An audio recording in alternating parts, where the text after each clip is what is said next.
Salut à tous, on connaît tous quelqu'un qui a fait ou qui fait des choses extraordinaires. Eh bien l'histoire que je vais vous raconter aujourd'hui est l'histoire d'un gars qui a une vie assez surprenante. Et honnêtement, je pense que ça vaut vraiment le coup de connaître son histoire, je la trouve assez fun. Donc j'espère que vous allez apprécier cette vidéo. Aujourd'hui, on va parler de l'histoire de Theodore Roosevelt.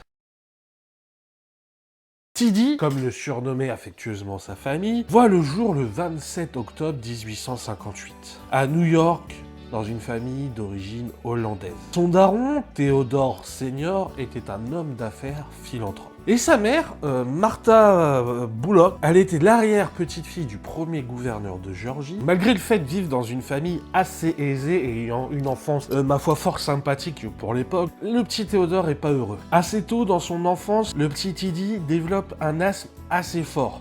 Et quand je dis fort, c'est genre tellement fort que ses parents se préparent à le voir mourir à chaque instant. Par chance, le petit bonhomme, il peut compter sur son daron. Le gars, il l'emmène se balader dans des sentiers, dans la campagne, en montagne, histoire qu'il prenne des bons bols d'air frais bien purs pour ses petits poumons fragiles. Sans compter que pour le daron, le seul moyen qu'a son fils de surmonter la maladie et son côté chétif, c'est la détermination. Et le sport, vu qu'il lui fait construire un supermarché, non pas du tout. Et le sport, vu qu'il lui fait construire un gymnase sur leur propriété et l'initie à l'haltérophilie. Pendant sa transformation physique, ses parents remarquent un truc qu'ils n'auraient jamais cru possible, c'est que l'enfant fébrile par la maladie qu'il était est en fait une bête de savoir et d'activité. C'est pas compliqué, plus son physique se taille, plus sa culture se développe hors des sentiers battus. Il pouvait passer de lectures sur la biodiversité à des lectures sur l'astronomie ou les sciences. Sans oublier les nombreux voyages que sa famille faisait à travers l'Europe qui lui ont permis de se cultiver. Après un long chemin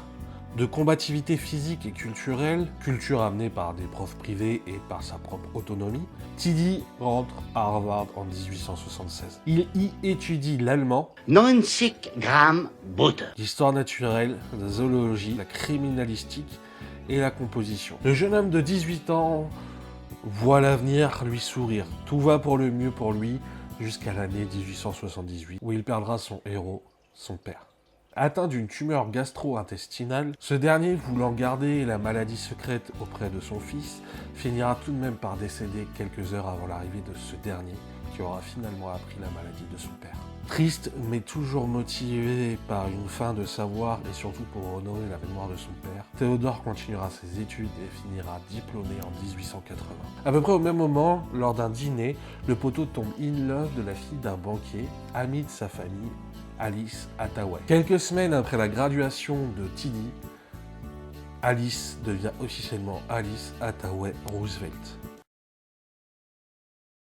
Peu de temps après, le poteau se lance dans des études de droit à Columbia, mais très vite, il se rend compte que c'est pas fait pour lui. Et que faire quand t'es quelqu'un d'aussi dynamique et hyperactif que Theodore Roosevelt?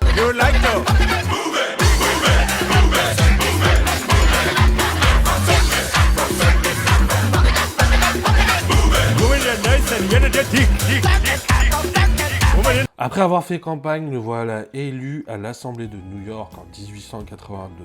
Pendant son premier mandat, Ted, oui je trouve qu'on est devenu assez intime pour que je l'appelle Ted, décide de mener un mandat qui est à l'opposition de quasiment tous les politiciens de l'époque. Il va mener un combat acharné contre la corruption et les grandes entreprises. Son intégrité, sa moralité, son énergie lui permettent de conquérir le cœur des citoyens et d'être réélu pour un deuxième mandat en 1884. Le 12 février de cette même année, sa femme donne naissance à leur premier enfant, Alice, nom donné en hommage à la femme de Théodore, Alice, si vous n'aviez pas suivi. Mais malheureusement, une double tragédie frappe la Roosevelt family. Martha, la mère de Roosevelt, et Alice, sa femme, rendront leur dernier soupir quasiment au même moment, le jour du 14 février 1884.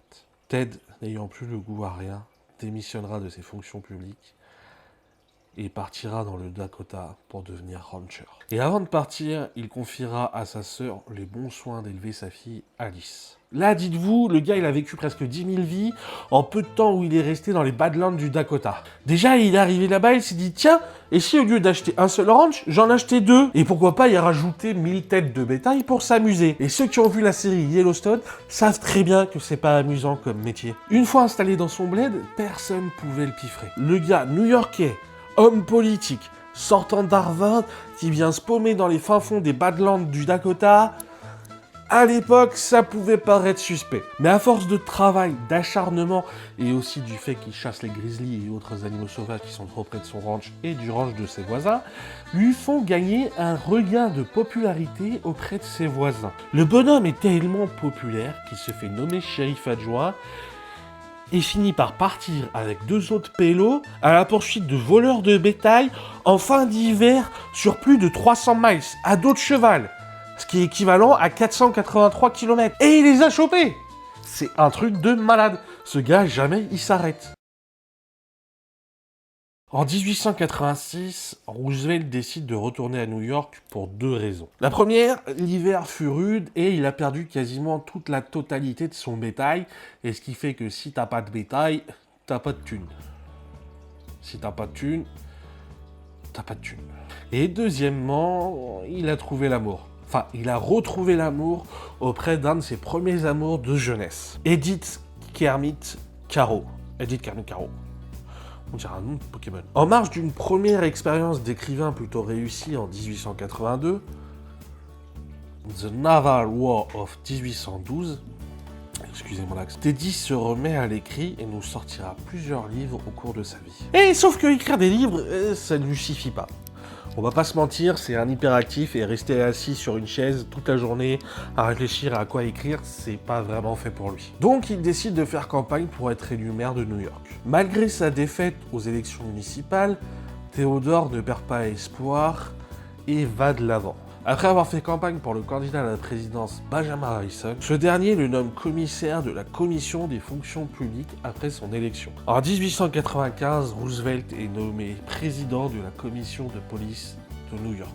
Le plus gros problème pour Theodore, c'est que l'institution est gangrénée par la corruption. Déterminé à réformer le système, il introduit des examens d'entrée pour les candidats, impose des normes strictes de discipline et mène des inspections nocturnes pour s'assurer de la présence des agents sur le terrain. En 1897, le nouveau président des USA, McKinley, nomme Roosevelt sous-secrétaire à la marine. Et je peux vous dire que le petit Ted, il kiffe sa vie là. Pour lui, la marine est quelque chose d'hyper important pour les États-Unis. Et en vue d'une probable guerre avec l'Espagne, il modernise la flotte navale. Moins d'1 an plus tard, le poteau démissionne et décide sur un coup de tête de former un régiment appelé les Rough Riders, un régiment composé de volontaires pour aller péter le fiac aux Espagnols. Sa bravoure lors de la bataille de San Juan Hill à Cuba le propulse sur la scène nationale et grâce à sa popularité, il est nommé gouverneur de l'État de New York avant de complètement level up et de finir vice-président des États-Unis sous le 2e mandat de McKinley en 1901. Le 6 septembre 1901, à Buffalo, le président McKinley se prend 2 balles tirées à bout portant par un anarchiste. Mal soigné sur place, ses blessures finiront par s'empirer et causer sa mort le 14 septembre de cette année-là. Et comme le veut la tradition américaine, quand le président meurt, c'est automatiquement le vice-président qui prend le pouvoir. Sauf que le 14 septembre, le bonhomme, il est introuvable. Plusieurs heures plus tard, il finit par être retrouvé et prête serment et devient ainsi à l'époque, le plus jeune président des États-Unis à 42 ans. En tant que président, Roosevelt lance un programme axé sur la régulation des grandes entreprises, la protection des consommateurs et la conservation des ressources naturelles. Il s'attaque même aux grandes entreprises et fortifie les lois antitrust. Il est également un pionnier dans la politique environnementale en créant de nombreux parcs nationaux et réserves naturelles, dont la plus célèbre, le Grand Canyon. Son engagement vers la nature est profondément enraciné dans son expérience personnelle et sa passion pour la conservation. Il dira même plus tard lors d'une interview que s'il n'était pas parti dans le Dakota pour devenir rancher et vivre tout ce qu'il a vécu, il n'aurait jamais pu devenir un bon président et s'inquiéter autant pour la conservation de la nature. Quant à sa politique extérieure, Roosevelt adopte une posture assez... Il rentre dedans, quoi. On va pas se mentir, s'il y a moyen de mettre un coup de tête, il va mettre un coup de tête, le poteau. Son mot préféré pour illustrer sa ligne de conduite, c'est la doctrine du big stick, le bon gros bâton. parle doucement et porte un gros bâton. Mais un bâton tellement gros que tout le monde l'écoute. Même dans un climat assez incertain et plein de conflits comme au Panama. Ah bah le ref, il va pas par quatre chemins, on va pas se mentir.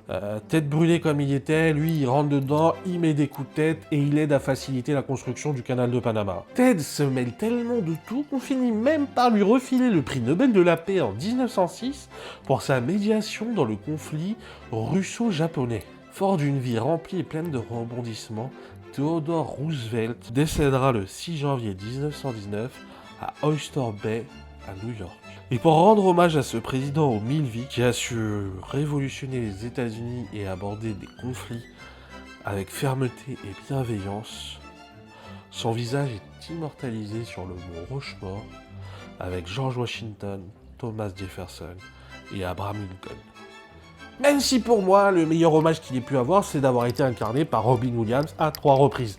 Faut pas déconner, c'est quand même plus sympa que le mont Rushmore. Smile, my boy. Sunrise. Cette vidéo est maintenant terminée, j'espère qu'elle vous aura plu, n'hésitez pas à la partager, à commenter et à vous abonner, c'est important pour le développement de la chaîne, et peut-être que si on atteint des paliers, j'arriverai peut-être un peu plus à me motiver et à sortir un peu plus de vidéos, même si ça prend du temps de trouver des histoires, de les raconter, et de les raconter surtout à ma manière. Tabassez le point abonné, le petit pouce en l'air, et moi je vous dis à très vite pour une prochaine vidéo. Peace.